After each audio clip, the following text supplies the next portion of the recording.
রাজ্যে বেকারদের কথা চিন্তা করে সরকারি বিভিন্ন দপ্তরে শূন্য পদ পূরণ ও নতুন পদ সৃষ্টির সিদ্ধান্ত মন্ত্রিসভায়। শুক্রবার মহাকরণে সাংবাদিক সম্মেলনে মন্ত্রিসভার সিদ্ধান্তের কথা জানান পর্যটন মন্ত্রী সুশান্ত চৌধুরী।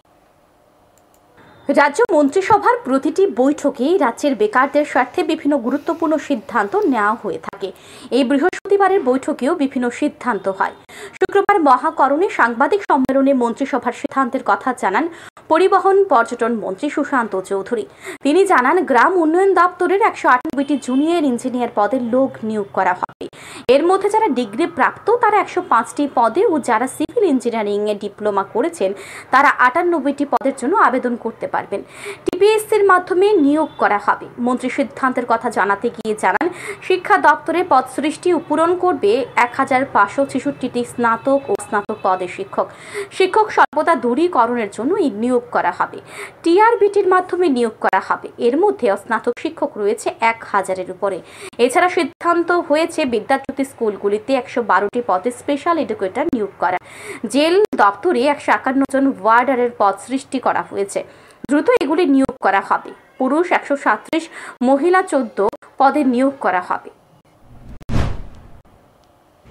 যে 198 জুনিয়র ইঞ্জিনিয়ার নিয়োগ করা হবে, সিভিল ইঞ্জিনিয়ার, তার মধ্যে ডিগ্রি 105 এবং ডিপ্লোমা 93 নাম। অর্থাৎ 198 জনের মধ্যে যারা ডিগ্রি করা আছে, বিটেক করা আছে, তাদের সংখ্যাটা হচ্ছে 105।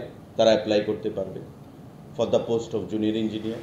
এবং যারা ডিপ্লোমা করেছে সিভিল ইঞ্জিনিয়ারিংয়ে তাদের সংখ্যাটা হচ্ছে 93।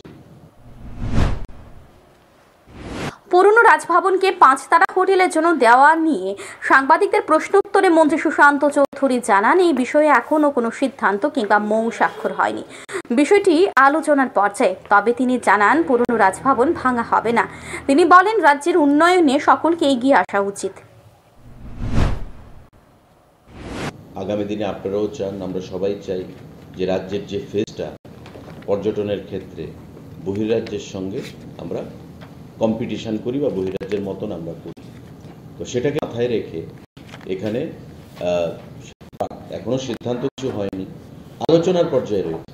কিন্তু আমি সবাইকে আহ্বান জানাবো যে এটা বর্তমানে গভর্নমেন্ট অ্যাসেটের মধ্যে গভর্নমেন্ট যে কোনো ধরনের সিদ্ধান্ত গ্রহণ করতে পারে।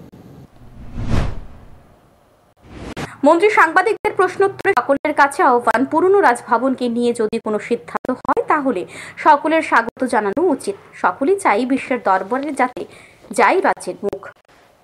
Bureau report, news today.